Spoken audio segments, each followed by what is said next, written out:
Dartmoor prison, isolated from the outside world by walls of granite.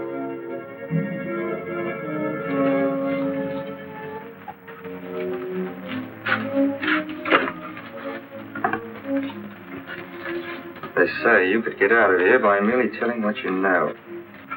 You may or may not be another Scotland Yard bloke. But I'll give you the same answer I gave the others. I still have 2 years, 8 months, and 6 days left in which to make musical boxes. That'll be sold at auction for the benefit of this delightful sanctuary. And I intend to serve them.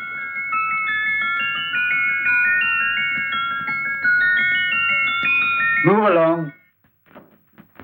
And now we come to the next object on our list, or I should say objects, because there are 3 of them.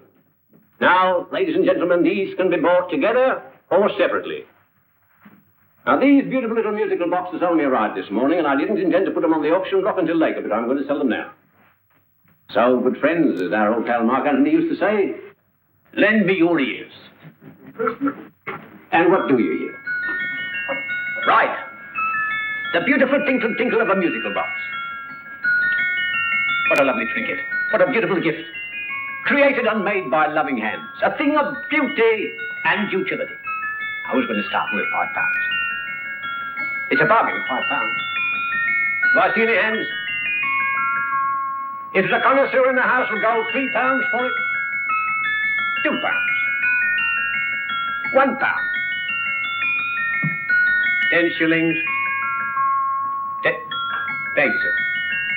Ladies and gentlemen, 10 shillings is offered for a musical box you couldn't buy anywhere in London for less than £5. It'd be stealing to let it go for 10 shillings. Like taking milk from a baby. All right, we're selling for 10 shillings. 10 shillings, 10 shillings is offered, 10 shillings is offered, 10 shillings is offered. And anybody give me £1? Will give me £1? I want someone to give me £1. £1 is offered, £1 is offered, ladies and gentlemen, £1 is offered against you, sir. Will you go to £2? Will you go to £2, sir? £2. £2 is offered. £2 is offered. Going once, twice, third and the last call. Sold to the gentleman for £2. Sorry, my dear. Now, ladies and gentlemen, comes the opportunity to purchase an exact duplicate of the beautiful little musical box just bought by this gentleman for the ridiculous low price of £2. Oh, it's exactly the same. Exactly the same. Made with the same hands. You hear that? Isn't that lovely? That tinkle, tinkle, tinkle, tinkle. Sounds like Bow Bells to me, you know, little angels pulling on the ropes, eh? Who'll give me £2 for it? Who'll start me with £2? Will anybody start me with £2? Oh, come, ladies and gentlemen. You know, from your enthusiasm, we might all be in Scotland instead of London. Please buy it for me, Daddy. £2, certainly not. We all might be in Scotland. Besides, I don't like his manner. £1, 10 shillings. £1. £1 is ours. £1 is offered. The £1 is offered going £1. Any advance? Going once, going twice. The third and the last call. Sold to the lady for £1. Smart bidding, my dear. Thank you. We come to the third and last of these beautiful little musical boxes. Exactly the same. Tinkle, tinkle. Isn't that lovely? Ladies and gentlemen, I don't bring you here to gull you and swindle you. This is the exact replica of the 2 I just sold before.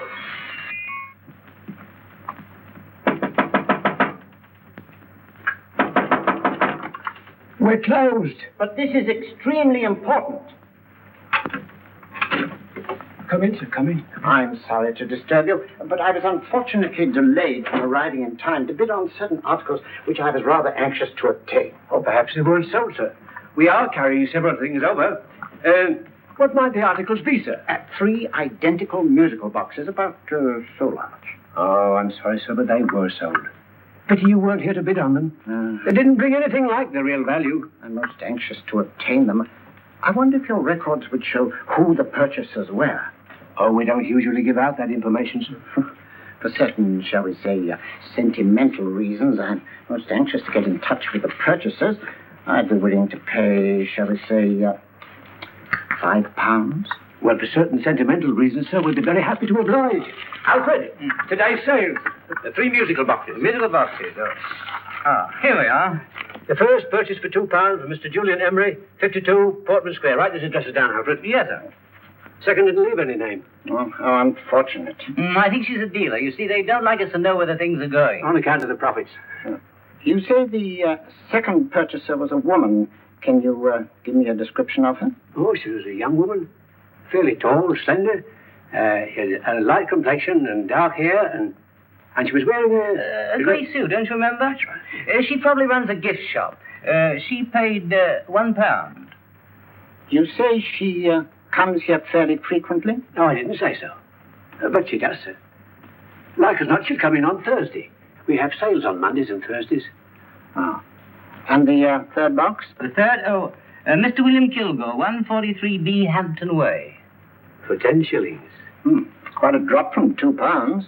Mr. Kilgore was a Scotchman. Oh.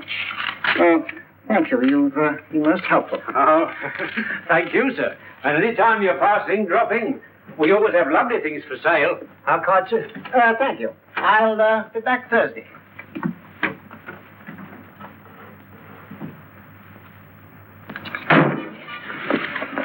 The message reached us too late. Musical boxes are being sold. Let's get out of here.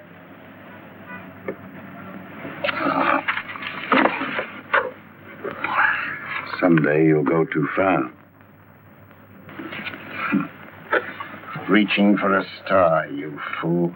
Yet a fool may touch a star, Colonel Cavanaugh, if he is high enough. But not possess it as you would. The musical boxes, they're being sold. What a pity for you, my dear Colonel. Is it my fault that the message reached us only an hour ago? Is it my fault that they were sold? You can't hold me responsible for that. Hope for your sake you're right.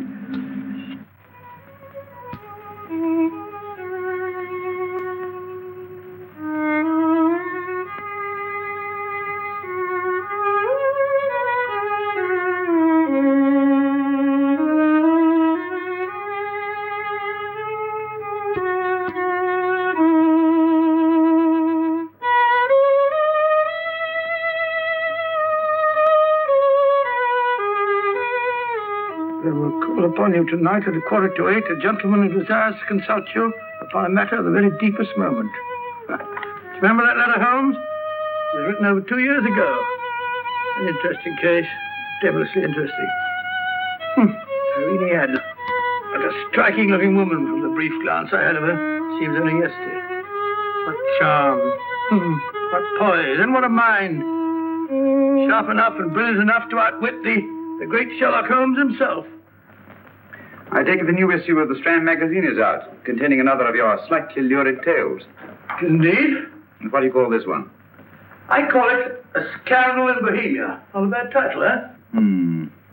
If you must record my exploits, I do wish you'd put less emphasis on the melodramatic and more on the intellectual issues involved. What do you mean by that? Well, I do hope you've given the woman a soul. She had one, you know. By the woman, I suppose you mean Irene Adler. Yes. I shall always remember her as the woman.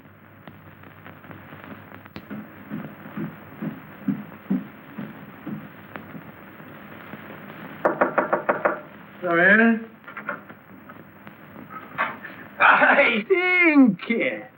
That's the old boy. How are you? How are you, old boy? I haven't seen you for years. I want you to meet my old friend Sherlock Holmes. Holmes, this is Stinky. In other words, Julian Emery. How do you do, Mr. Emery? Watson has often spoken of you. Oh, has he? Yes, we were at school together. It's more years ago than I care to remember, but you didn't come in here just to remind me of that. No, I just happened to be in the neighborhood and saw your lights burning, so I took the liberty of looking you up. Still writing your mystery stuff? Yes, there's a new one out this week. Good, I never miss them. Oh, good, thanks. I say that bandage makes you look very interesting. Still poking your nose into other people's business as usual? Who hit you? I haven't the foggiest notion. Somebody knocked me on the head in my own living room, and then proceeded to commit the most idiotic burglary you ever heard of. Fellow must have been balmy as a coot. Balmy? Why? Come sit down, old boy. Would you like a cup of tea? Huh? Oh, all right. I'll go and tell Mrs. Hudson. Yeah. Why do you say the robbery was idiotic, Mr. Emery?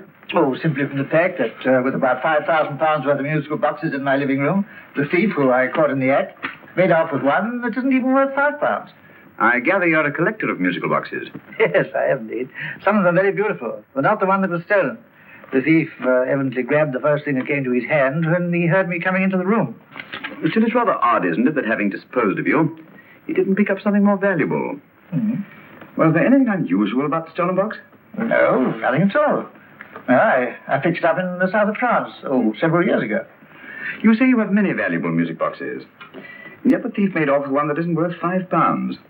Sounds like rather an intriguing little problem. Well, I take it that he was just an ordinary petty thief and didn't know the value. That is a possible explanation, and yet I venture to say that the average petty thief has a more extensive knowledge of the value of object d'art than the average collector. Well, anyway, that's Scotland Yard's theory. They didn't get very excited about it. That's consistent anyway. I wonder if I might see your collection, Mr. Emery. Oh, of course you could, yes. Nothing a collector likes more than showing off his trophies. When would it suit you? No time like the present. Good. My place is just round in Portman Square. Shall we? Yes, right. Hello? Where are you going? Stinky hasn't had his tea yet. Oh, I'm sorry. We're going round to my place, where I'm going to give you something better than tea. Now, this one was made for Louis XV, and is one of the very few still in existence from that period, and a particularly fine specimen at that. Charming, isn't it? Quite. It all sounded to me like a lot of mice running about on a tin roof. I'm afraid you have no ear for music, Watson. Give me a good old band playing a rousing march. You have all your silly little tweets.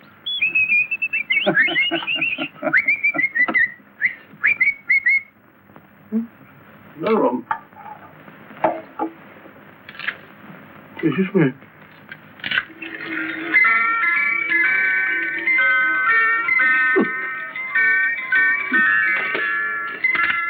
Stupid thing.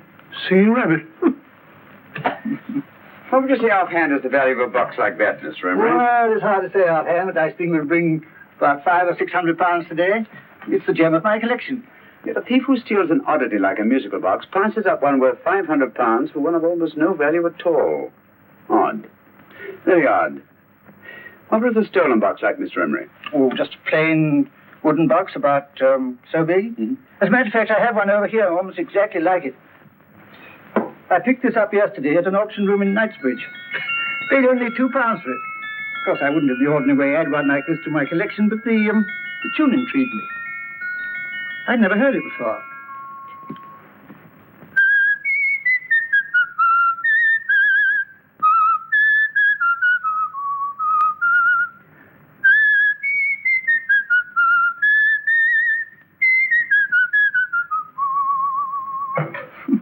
You have a remarkable ear for music, Holmes. Rather an unusual melody. Sit down, Will. Thanks. You see you bought that box at an auction sale yesterday. Yes, the Gaylord auction rooms in Knightsbridge. Mm-hmm. Run by old, what's his name? Crabtree. That's the man. At what time was the robbery committed? Oh, about 3 o'clock this morning. You know, Mr. Emery, that box and the robbery might well be cause and effect, especially since you say that the stolen box outwardly resembles this one a great deal. And Scotland Yard were not particularly interested, eh? Oh, yes, but I wouldn't blame them for that. Especially as I told them I was quite unable to describe the thief. Except, of course, for the fact that it was definitely a man. All you remember is that you came in here and someone struck you on the head. Yes, the next thing I knew, my man was trying to revive me. It might be wise for you to put that box away somewhere and lock it up. Oh, I don't think that's necessary. Besides, everything's insured. Well, at least if any further attempts at robbery are made, I'd suggest that you call the police, rather than running into any personal danger. Oh, come, Holmes, aren't you being a bit of an alarmist? Possibly. Well, Mr. Gray with old Stinky. Seems to me you are making rather a mountain out of a molehill. Molehill is the word, old boy, and it's time you were in bed. Thanks so much for letting us see your place. How's this? Been glad meeting you. Holmes, I can't understand why you were so mysterious. Seems to me the petty thief explanation was the only sensible one. Really? I can't see how you can believe it was anything else. I didn't say I believed it to be anything else. The petty thief theory is the obvious one, I grant you. However, it's often a mistake to accept something as true merely because it's obvious. The truth is only arrived at by the painstaking process of eliminating the untrue. We are not able to do that in this case without further data. Rubbish, you're pulling my leg. You're trying to turn a tuppenny halfpenny robbery into an international plot. No, I'm not. I just hope that your friend Stinky is a little more cautious in the future. Just in case.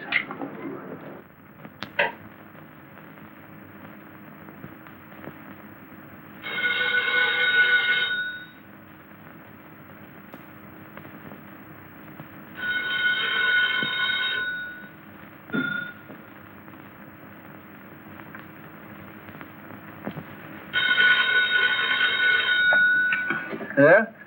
Yeah? Julian Emery here. Who? Why, of course I remember you, Mrs. Courtney. Yes, you're the one bright spot at that appallingly dull affair of Lady Sanford's. Huh? Of course it isn't too late to come round. Yes, I shall be delighted to give you a drink. I tell you what, come straight up and I'll leave the door unlatched. Right, 15 minutes? Good. I shall be counting each moment. No, I mean that, really. Right, goodbye.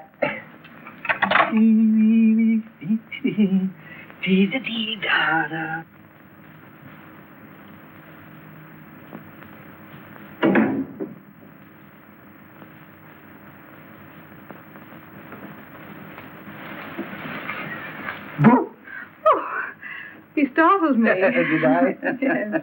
Must be the pixie in me. I know I shouldn't have called you so late. But I was at a party just around the corner, and I remembered your invitation to see your collection of musical boxes. My dear Mrs. Courtney, the pleasure is all the greater for being so unexpected. My friends call me Hilda. Thanks. Mine call me Stinky. Stinky, how quaint. Oh, what a perfectly wonderful collection of musical boxes. You know, when you told me you had a collection, I had no idea it was so attractive. Yes. They appeal to the ear as well as to the eye. Oh, what a plain little one. Why, it looks just like a country cousin amid all this grandeur. No. You mustn't underestimate the country cousin. Only last night a burglar broke in here, and with all these to choose from, went off with one very much like it. Really? Yes, I don't mind the loss of the box so much, but I do resent this crack on the skull. But it makes you look so interesting. Oh, do you think so? Sorry, that's what old Fatso said. Fatso? I mean, Dr. Watson. He was here this evening with a friend, Mr. Holmes. He's interested in my collection, too. Sherlock Holmes? Yes. Do you know him? I've heard of him. Yes, he seems to think I'm in some sort of danger. What a haunting tune. It takes me right back to my childhood. Really? You know, it's odd that you should be interested in that particular musical box. Odd? Why? Because Mr. Holmes is also interested in it. He may have been more interested in the tune than in the box. I guess, yes, that's right. I remember now. He whistled it note for note, having heard it only once. Really? He must be a remarkable man.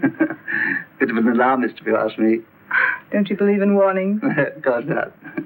Who'd want a box like that? I would. You're not serious. Oh, but I am. Well, you put me in a very awkward position. I'm a collector, you know. And the collector buys but never sells. But if the price were high enough... The price has nothing to do with it. It's the principle of the thing. Yes, well, we haven't had our drink. No, thanks. I must be getting along. What's your Annie? I'm afraid so. You're not walking out on me, are you? My reputation. Stinky. I say, you know, you are an attractive woman. Thanks.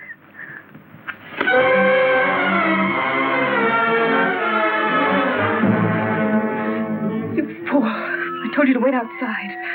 What did you have to kill him for? All I had to do was walk out with it. He held you in his arms. Don't touch him. Don't touch anything. Now get out. I'm sorry. You're sorry. What about me?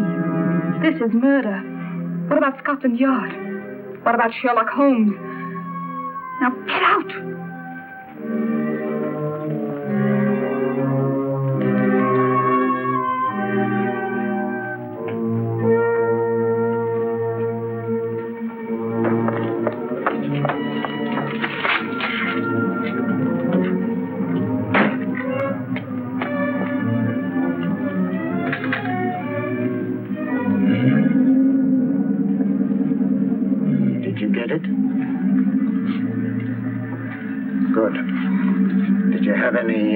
Trouble with him? Just a matter of murder.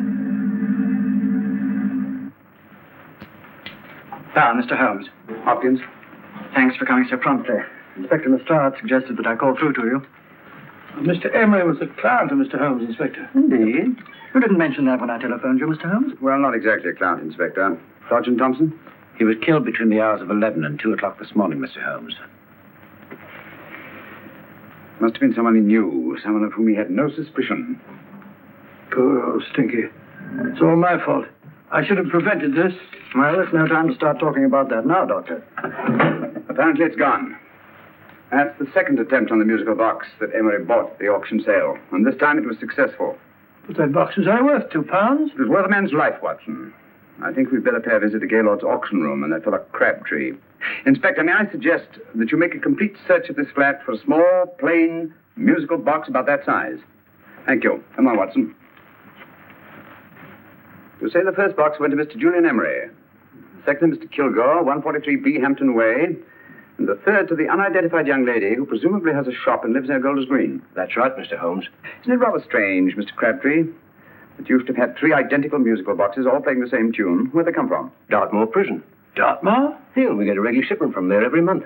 The inmates manufacture them. Well, they make all kinds of things, pipe racks, waste paper baskets, musical boxes. Did you happen to notice if anyone showed any particular interest during the auction in the purchasers of these 3 boxes?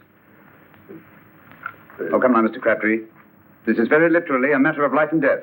Well, since you put it that way, Mr. Holmes, there was a gentleman came in here about an hour after closing time, and he was in an awful state, he was. He gave me £5 to tell him where the boxes had gone to. He said they had a sentimental value for him, sir. Expensive sentiment. Can you describe him? Well, he was tall, distinguished looking, and he had grey hair and a moustache. He was quite a gentleman, sir. What was his reaction when you were unable to supply him with the address of the young lady who owned the shop? I told him the young lady usually come back on Thursday. He said he'd come back on Thursday. Now, that's tomorrow. Thank you, Mr. Crabtree. You've been very helpful. Thank you. Come on, Watson. Where are we going now, Holmes? To the home of Mr. Kilgore, the man who bought the third box.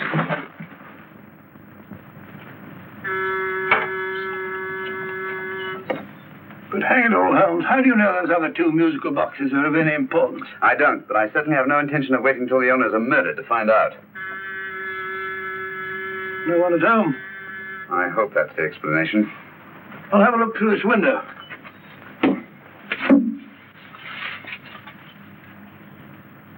Doesn't seem to be anyone there. The whole place seems deserted as far as I can see. Yes. Mr. and Mrs. Kilgore at home? No. When do you expect them? Oh, in an hour or so.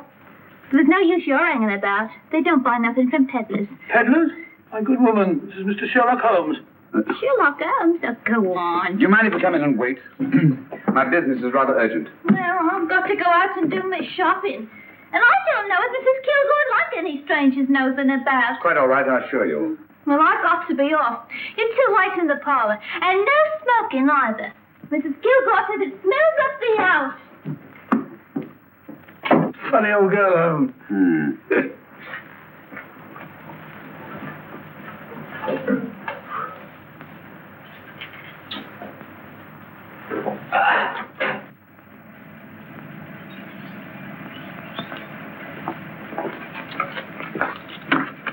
Park Lane. Park Lane? And what would the likes of you be doing in Park Lane? Now, don't worry about the fares, Ducky. If you know how to get to Park Lane, up it.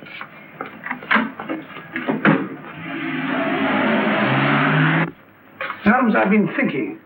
There must have been something hidden in that box of those stinkers. Stolen jewelry, possibly. What's up, Holmes? Listen. What's just the steam in the water pipes?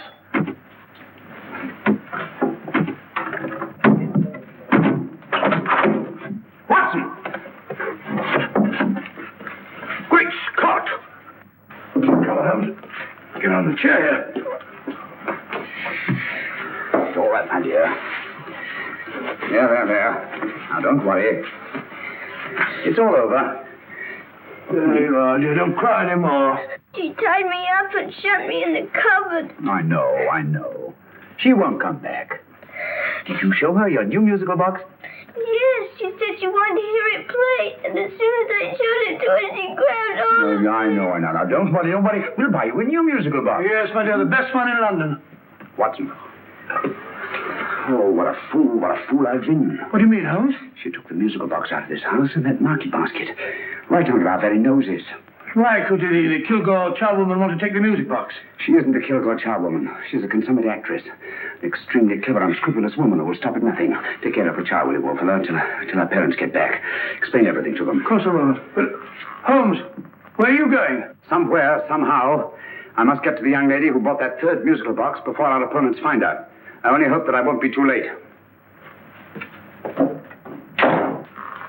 Oh, no. No, darling, You mustn't cry any more. Now, cheer up.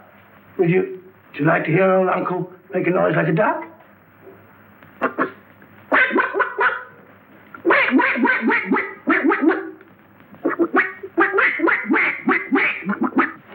Oh, sorry.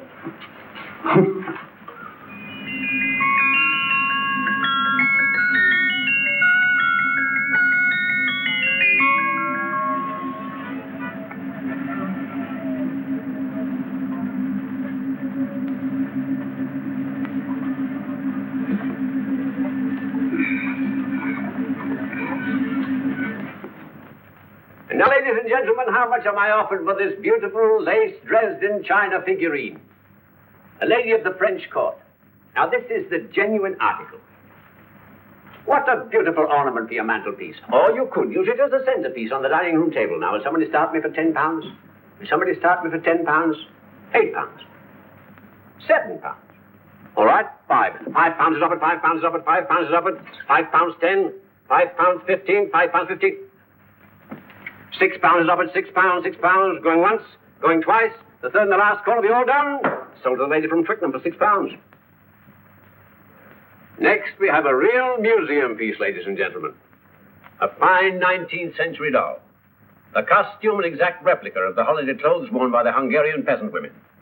Now, ladies and gentlemen, an article like this will cost you from £15 to £20 in a West End shop. I'm not going to ask for anything like that. Who'll give me £2 for it? £2. Anybody offer me £2? £2 for the Hungarian? £2? £1. What? Does anybody give me £1? Anybody offer me £1 for the doll? £1 is offered, ladies and gentlemen. £1 is offered. Now, I'm not going to waste your valuable time or mine in trying to get one half of what this beautiful doll is worth. If the young lady can steal it for £1, that's her good fortune. So it's going once, it's going twice, the third and last call. Any more? Sold to the young lady for £1. And now, ladies and gentlemen, may I draw your attention to something which may be a great surprise to you, worthy of any collection. The only other one like it is in the British Museum. It's a Ming vase of the 7th dynasty. This vase lay in a large collection somewhere outside Rome for over 2 centuries, I understand. It was discovered there by the noted antiquarian Sir Andrew Coppleston. Now, some of you may remember Sir Andrew Coppleston. Besides being a noted traveller and antiquarian, he's also a gentleman rider. A girl with a parcel in her hand. That's her. Are you sure that's the girl? Well, she fits perfectly the auctioneer's description. Follow her, Hamid.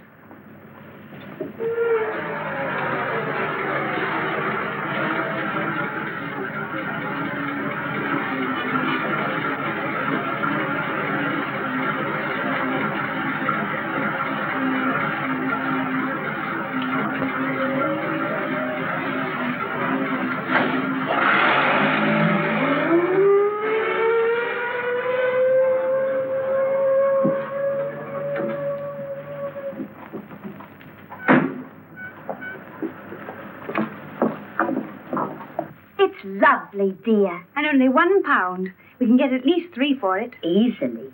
I'll go make some tea. I could do with a cup. Right. Good afternoon. Good afternoon. I'm looking for a birthday gift for a 7-year-old girl. What would you suggest? We have some lovely dolls. Now, this Hungarian... I think she has enough dolls already. Books are always welcome. Well, I'm looking for something a little different. Well, that's rather cute. What is it? Well, that's a musical box. Children always love them. And this is an exceptionally nice one. It plays many tunes.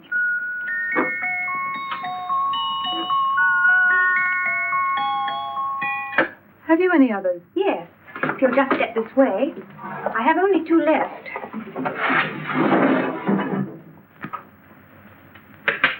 How nice.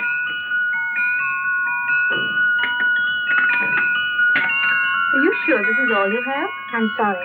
They're rather hard to find, you know. That's our entire allotment. I did have one other, but I sold it earlier this afternoon. But it was only a plain wooden one. It wouldn't have been a very nice gift for a child. Really? Do you happen to know who the purchaser was? Why, yes. He left his card, just in case anyone should inquire for him.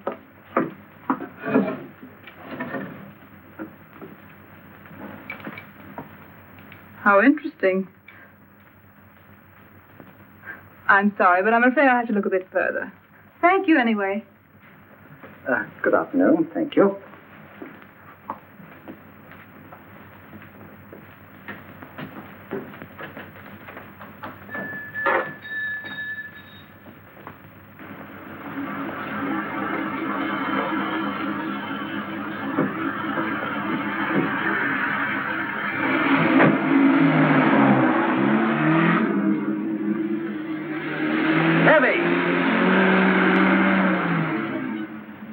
Follow that cab. Here, now, what? Scotland Yard. Off in.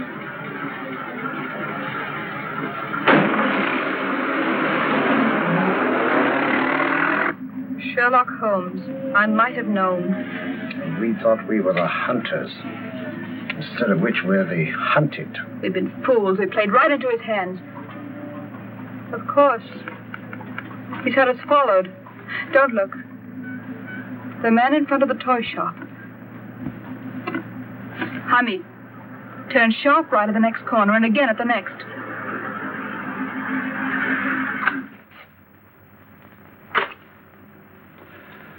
No photograph of her, Commissioner. As I expected. She's not a known criminal. But how do you expect to know if you do find her? After all, she was disguised as a charwoman. Don't worry, old fellow. If I ever see her again, I'll recognize her. Well, it won't be long till we know who they are and from where they operate. Who's covering them? Sergeant Thompson's following them, sir. They won't get away from him. He's a good man. We could have arrested them at Clifford's toy shop if we had any proof. But we know that they killed Emery. Proof, my dear fellow. We must have proof. We've x-rayed it, sir. There's nothing whatever concealed in the box. We'll have a look at the plates.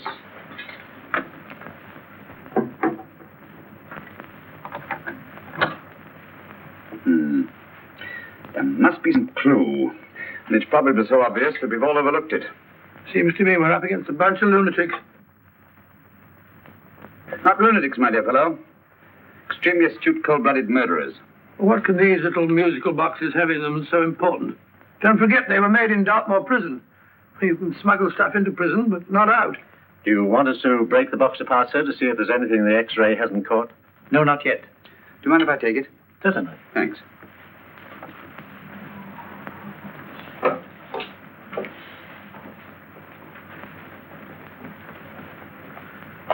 The governor of Dartmoor prison informed us, sir, in answer to Mr. Holmes' question, that all 3 musical boxes were made by the same convict, John Davidson, serving a 7-year term, sir. Davidson? The Bank of England plates. That'll be all. Yes, sir.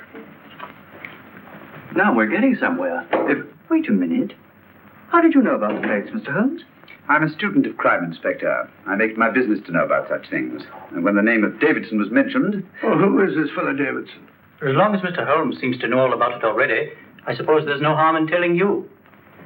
2 years ago in London, there occurred a robbery of such tremendous importance, although the stolen articles themselves have no intrinsic value whatsoever, that the Home Secretary was instrumental in seeing that not a word of it appeared in any newspaper. But you never told me anything about this, Holmes.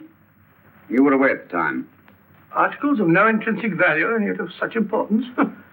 I don't understand. Davidson was apprehended within 15 minutes of committing the theft.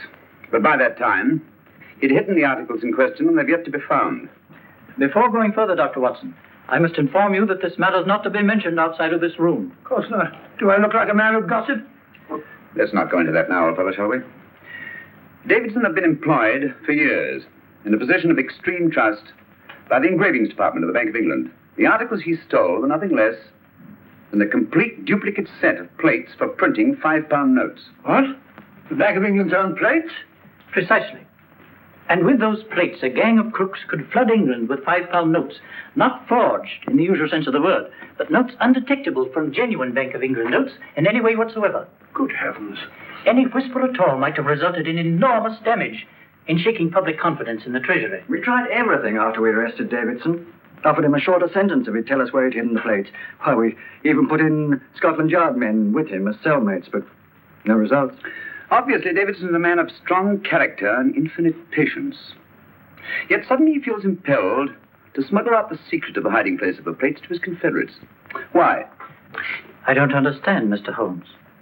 Well, for example, has the Bank of England made any plans to radically change the design of the £5 note so that in, say, 7 years from now, notes made from the stolen plates would be worthless? Confidentially, Mr. Holmes, such a move was discussed. But replacing all the £5 notes in circulation would be such a Herculean task that nothing's been done about it as yet. I see. Of course, there is another possible explanation. Davidson didn't have much time to find a hiding place before he was captured. He may be afraid that the plates will be accidentally discovered before he's released. Hence his anxiety to communicate their whereabouts to his confederates as soon as possible. I believe you've hit it, Mr. Holmes. I'm sure that the message is contained in this musical box. Or rather, in all three musical boxes, since possession of all three seems to be essential. Our opponents have 2/3 of the puzzle, we have 1/3. Well, what are you going to do, Holmes? Try to deduce the message from the 1/3 that we have.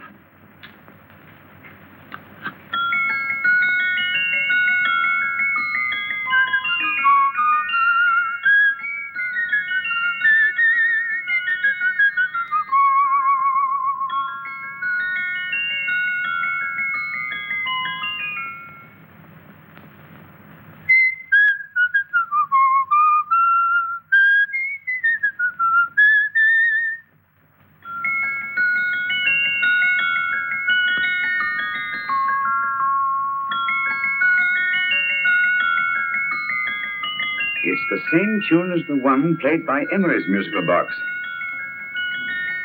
And yet it's different. Sounds the same to me. The tune. Somehow the tune is the key to the mystery. It must be the tune. Otherwise, why use three musical boxes to convey the message? Why not collar boxes or shoe boxes?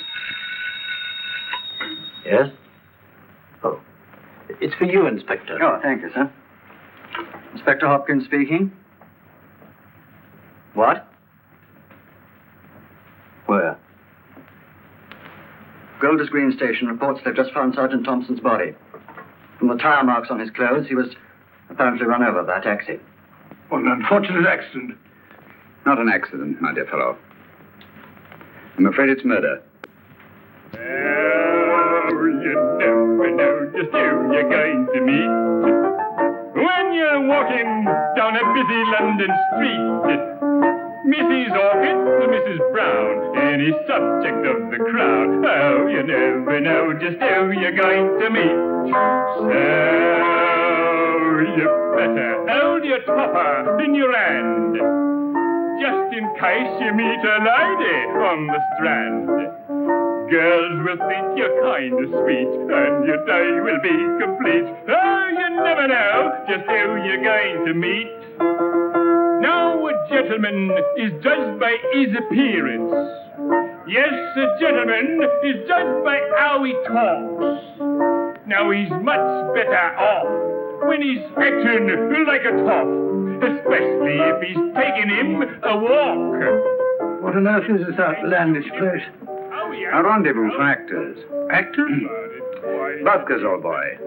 You've seen them 1,000 times. Actors who entertain the queues, waiting outside theaters. You never know just who you're going to meet when you're walking down a busy London street.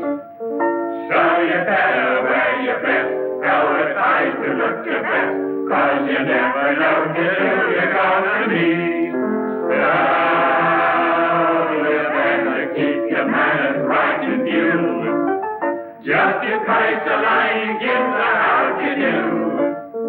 Keep your trousers in a pleat, shine your shoes and keep them neat, 'cause you never know just who you're gonna meet. Blimey. Mr. Holmes. How are you, Joe? Never met him. And yourself? Fine, thank you. I want you to meet a friend of mine, Dr. Watson, Joe's sister. Oh, well, any friend of Mr. Holmes is a friend of mine. Hi, Joe. You did me a good turn once that I'll never forget. Yes, I cleared Joe of a most unpleasant charge. Murder, no less. Oh, really? By proving to the satisfaction of the police that he was busy at the time blowing open someone's safe. That's right, Governor. Good gracious me. Joe, now you can help me. Come on, buzz off, buzz off. Come on, off it, off it. Can't a gentleman have some peace and quiet around here? You too. There you are, Mr. Holmes. Now we can have some peace and quiet around here. Thank you, Joe. There's £5 in this for you. Well, I wouldn't want to take it on myself, sir, but I can get somebody to do it for you for half of that. You don't know what the job is yet. For £5? Murder, ain't it? What? No, Joe, not murder, just music. I want you to identify a song for me. Oh, there ain't a song that's been written that I don't know. That's why I came to you. Of course, the violin is more my instrument, but, oh well. Here we go. Now listen to this, Joe.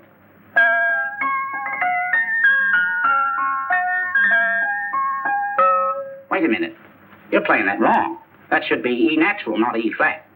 You know the song? Oh, yes. It's an old Australian song called the Swagman. But you're playing it all wrong. That's what I hoped you'd say. Now listen again, Joe.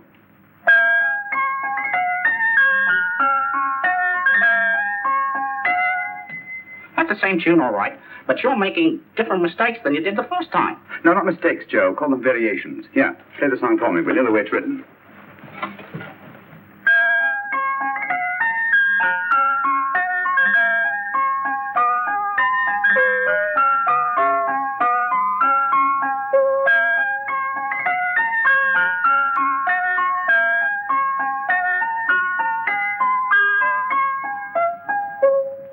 There you are. Thank you, Joe. What's it mean, Holmes? Are you onto something? Perhaps. I don't know yet. It's probably a code of some sort. Joe? Could you write the song down for me? The way it was originally written? Oh, sure, Miss Downs. But it'll take a few minutes. Mm-hmm. Here, Mabel. Hey, Lale. Come on, up to it. Wrong with it.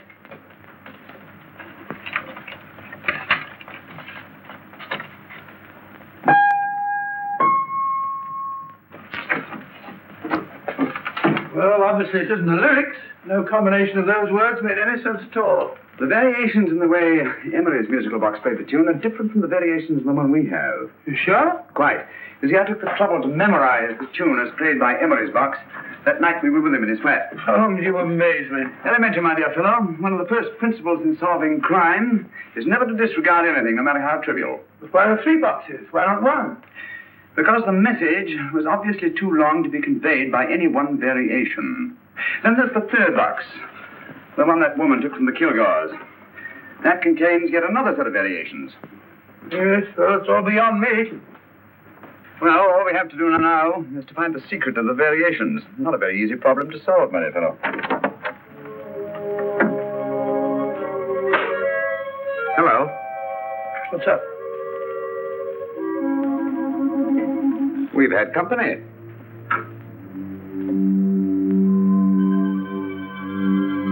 I say, this is outrageous. Ask Mrs. Hudson to come in here, will you? Right.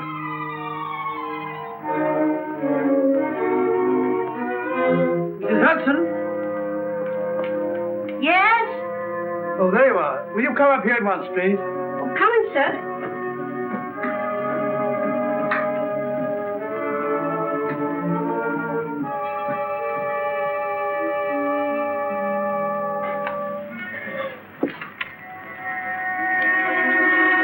Mercy me, Mr. Holmes. What has happened? Who called while we were out, Mrs. Hudson? Just a young lady. The one who said you wanted her to wait for you. And a nice-looking old gentleman with Our her. friends again, Watson. Friends? What did the young lady look like? Oh, I couldn't see her face. She had a heavy black veil on. But she had such a nice way with her. Oh, I'm sorry, Mr. Holmes, if I've done anything wrong. But you did say I should always let clients come in and wait for you. Don't worry, Mrs. Hudson, don't worry. You had no way of knowing. It's quite all right, quite all right. Now, don't worry, Mrs. Hudson. Don't worry. Well, where on earth's the musical box? They didn't get it. Didn't get it? Where is it? It's in your hand. Huh? In that biscuit jar. Take the biscuits off the top. Now, put your hand inside, and you'll find the music box. Well done, Holmes. Well done. Amazing.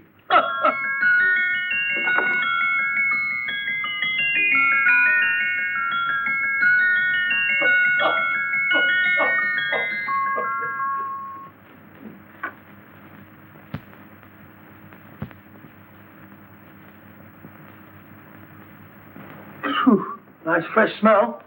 Like a pub after closing time.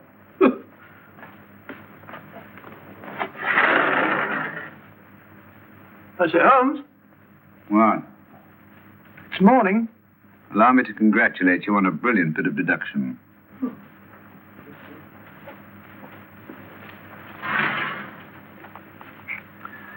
It's not a transposition, not a polygraph transposition, not a trigraph, nor any known form of decoding. How about the Morse code? Have you tried that? Yes, at about 3 o'clock this morning. I'm sorry, old man. I was only trying to help.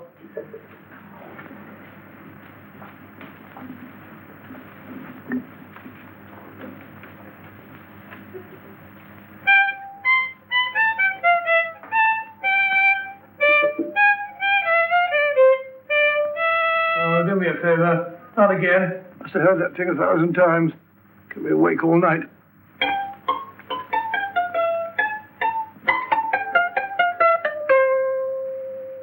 Not a very distinguished composition, I grant you. You know perfectly well I don't know one tune from the other.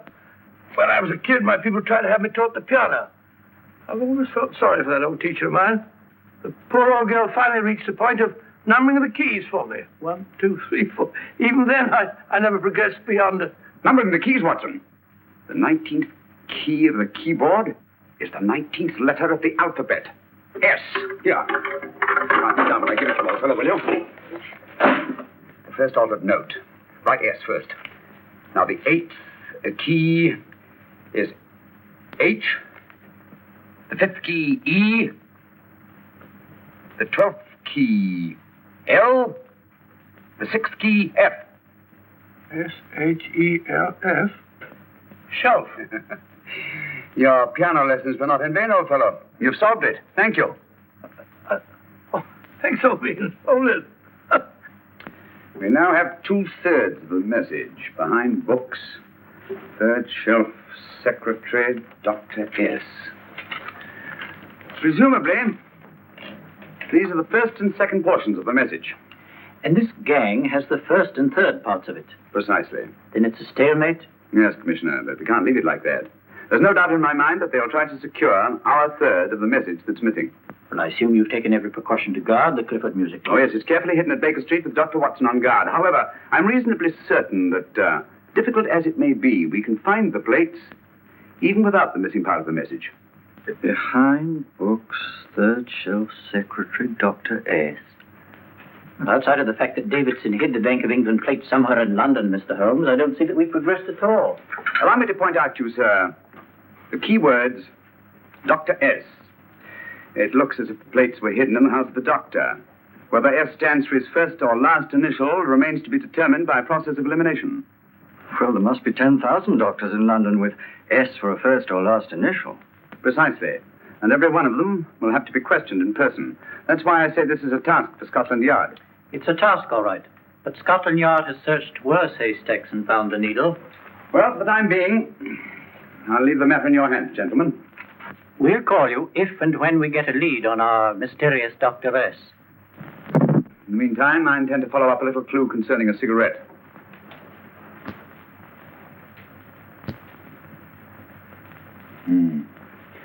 You're certain of the identification of the tobacco? Absolutely. I have made up this special blend for only 3 customers. It is almost pure Egyptian, with admixture of latakia for added body, and a pinch of perique. Merely a whisper, as one might say, for elusive fragrance. Yes. And the 3 customers?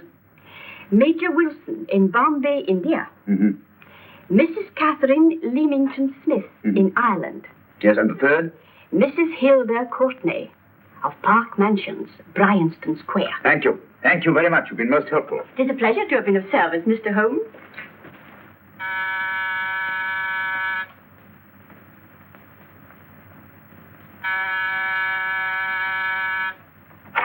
Yes?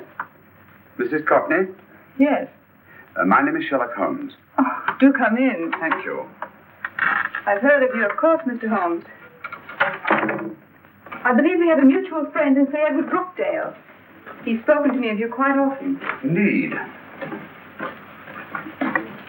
And to what good fortune am I indebted for this visit? I think you know Mrs. Courtney. Well, I did get a summons for stealing last week. But outside of that, I don't think I'm of any interest to the police. Oh, come now, Mrs. Courtney. You seem to forget that you and I have met before. I'm sorry. I'm sure I would have remembered meeting the great Sherlock Holmes. Please sit down. Thank you. You say we met before? Yes. At the home of Mr. and Mrs. Kilgore, 143B Hampton Road. Kilgore? I don't think I know anyone of that name. Well, I didn't say you knew them. As a matter of fact, you called on them when they were out. I don't understand, Mr. Holmes. Really? And you were dressed rather differently.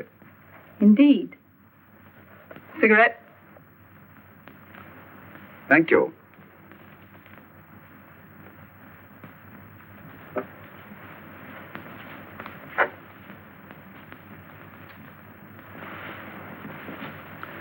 Thank you.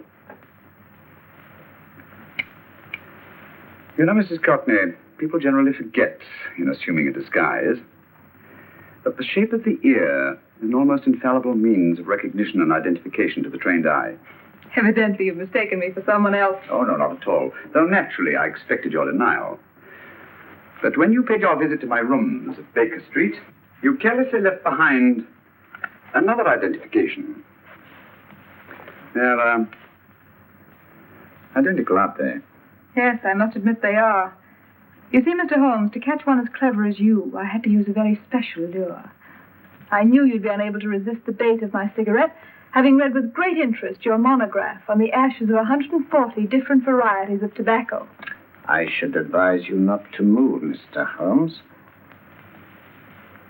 I must congratulate you on your ingenuity, Mrs. Courtney. It was indeed a brilliantly designed trap. Thank you, Mr. Holmes. Praise from a master is indeed gratifying. I shall always cherish the memory of your flattering words. Memory? Precisely. I'm afraid these gentlemen have a most regrettable task to perform. Unless, of course, you care to turn over the missing musical box with your pledge to take no action against us in the future. I'm afraid that will be impossible. I thought that would be your answer. Hamid! Careful! Careful.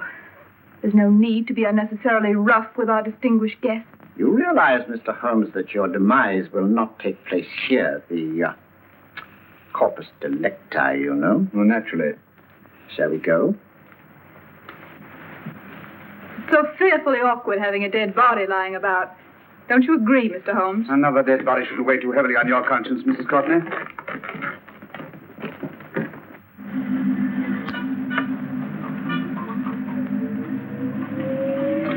You mind if I have a cigarette? Don't see why not.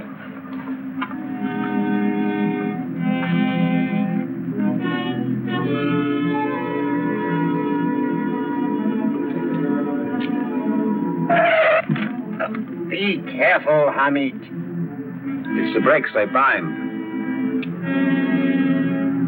Thank you, Colonel Kavanagh. It's very considerate of you.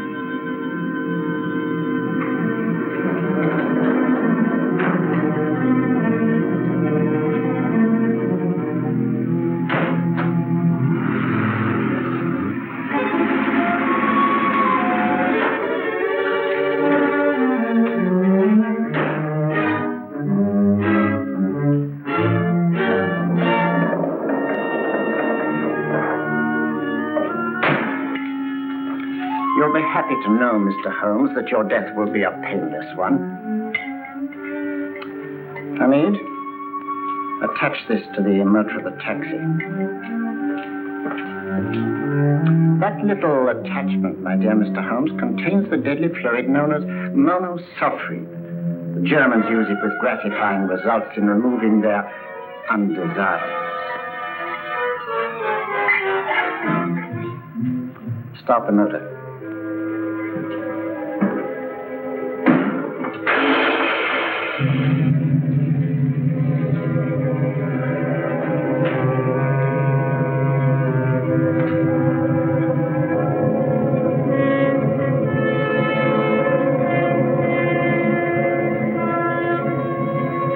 Tape his mouth.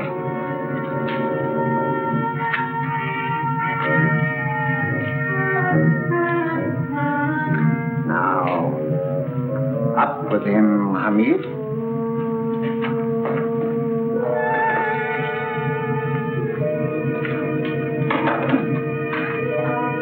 You find yourself like Muhammad's coffin, Mr. Holmes, suspended between heaven and earth. Plenty of fuel in the tank?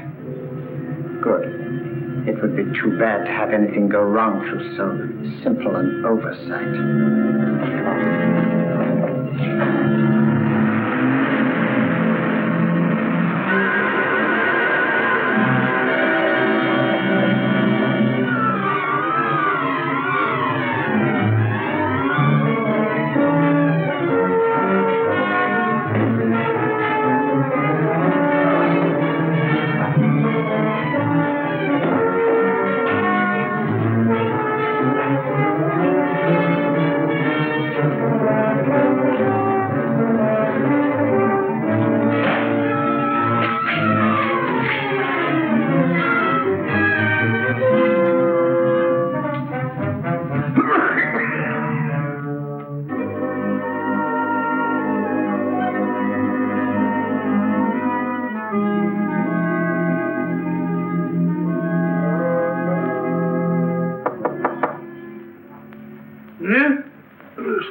Good afternoon. Mr. Sherlock Holmes? No, I'm Dr. Watson. Oh, of course, Dr. Watson.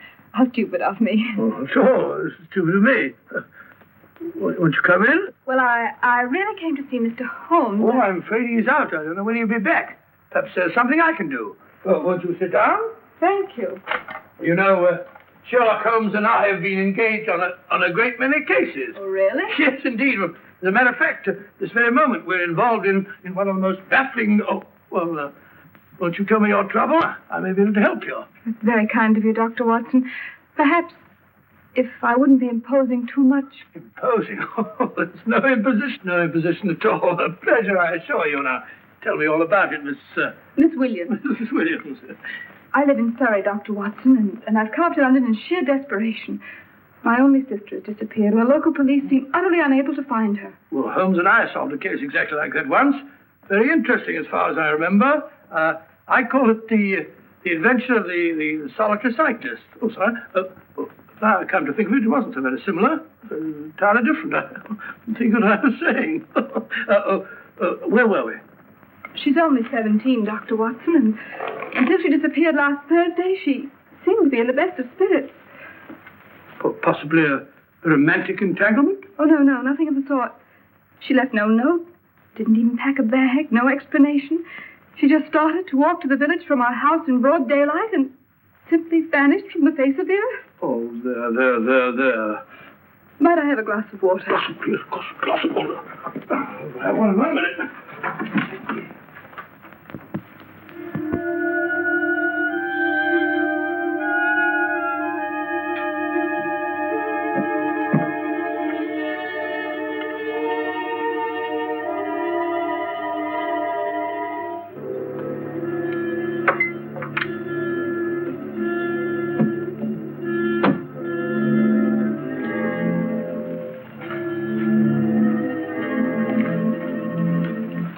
There you are, my dear. Thank you, Dr. Watson. No, you're not to cry anymore. You must pull yourself together. Oh, I feel much better already knowing that you're going to help me. Oh, Dr. Watson, look! Good heavens! Get through the fire brigade, quickly! Haven't you a fire extinguisher? By George, we have in the kitchen.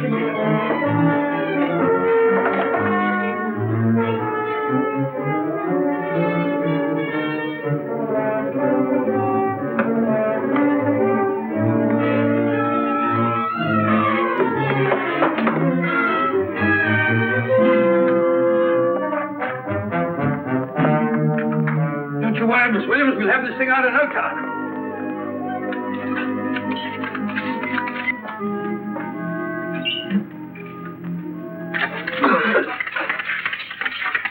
That's got it. Get to bear.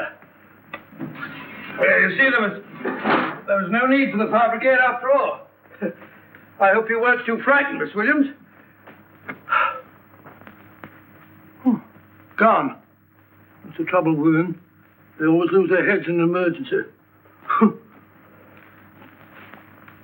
Well... a musical box.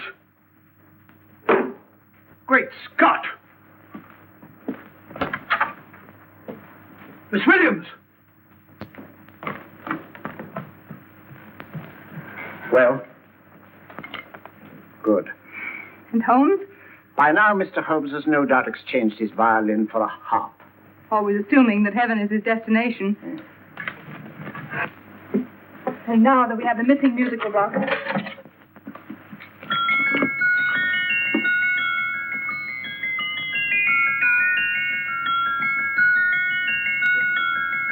'19th note. 19th letter. Yes. He hasn't been there, you say? Holmes, where on earth have you been? I've been trying to get you at the club, at Scotland Yard, all over London. You were looking for me in the wrong places. Holmes, terrible things happened. I've been duped. That woman, she made a complete fool of me. Well, what do you mean? Well, she came here and let off a smoke bomb. I thought the whole place was on fire, and my first thought was to save the musical box. No need to say any more. She has the box. Yes. Don't blame yourself too much, old fellow. She's an extremely clever antagonist. Smoke bomb, you said? Well, you can console yourself with the thought that your charming friend is at least a reader of yours. What do you mean? If I remember correctly, you wrote about my little experiment with the smoke and the cry of fire in a story you entitled A Scandal in Bohemia, which has just appeared in the Strand magazine. All right, old boy. Don't rub it in. But it may cheer you up to know that you made a fool of me, too. That cigarette stub was planted here for one express purpose. We're going to bandaging around this place. Bandaging? What's the matter, Holmes? You hurt? Explanations will have to wait until later. At the moment, we're faced with a problem which I fear is insurmountable. Come over here, old boy, will you? Right. Our opponents are in possession of all three parts of the code. And here are we, while the Bank of England plates pass into their possession. Cheer up, old fellow, cheer up. As Dr. Samuel Johnson once said, there's no problem the mind of man can set that the mind of man cannot solve. What's that, old fellow? I was just quoting Dr. Samuel Johnson. He said there is Thank you, Watson. Thank you. Leaving the front reception room, we come into the main hall, where Dr. Johnson was in the habit of passing through to have his meager meals in the dining room opposite, in company with his friend and biographer, James Boswell. We will now pass up the stairway, which remains in its natural wood finish, just as it was when the good doctor was here. The framed etching on the wall is believed to have been presented to Dr. Johnson by the distinguished painter, Sir Joshua Reynolds. I've been told here that picture was given in by Mrs. Thrale, and it's definitely not a Reynolds. Is that important, my dear?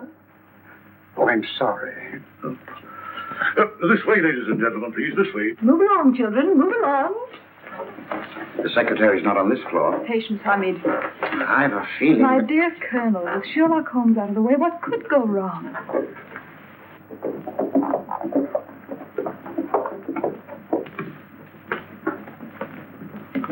And here we have the Garrett Library, in which Dr. Johnson wrote his famous dictionary, and in which you will see also many of the great man's books and other items of interest.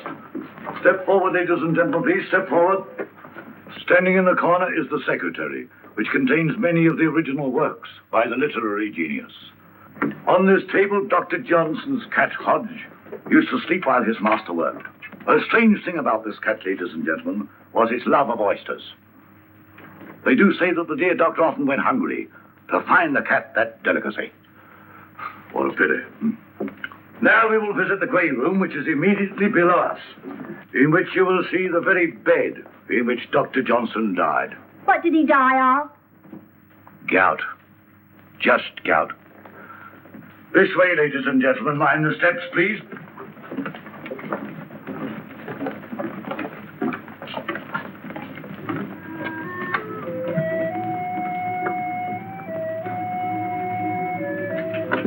Your keys.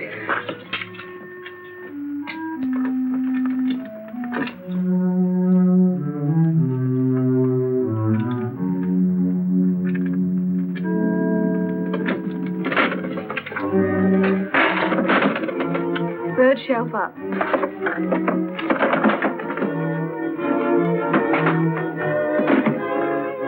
The knife.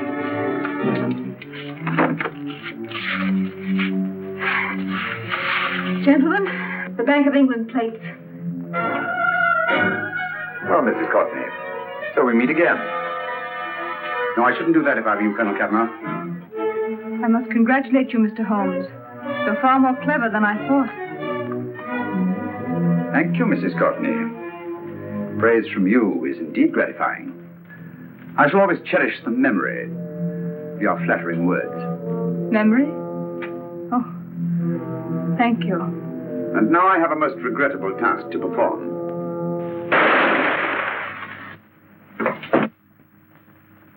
Holmes! Coming, Holmes! Holmes! You all right? Perfectly, thank you, old fellow, but I think this gentleman on the floor requires some medical attention. We must see that he looks his best, you know, when he's hanged. Take them in charge.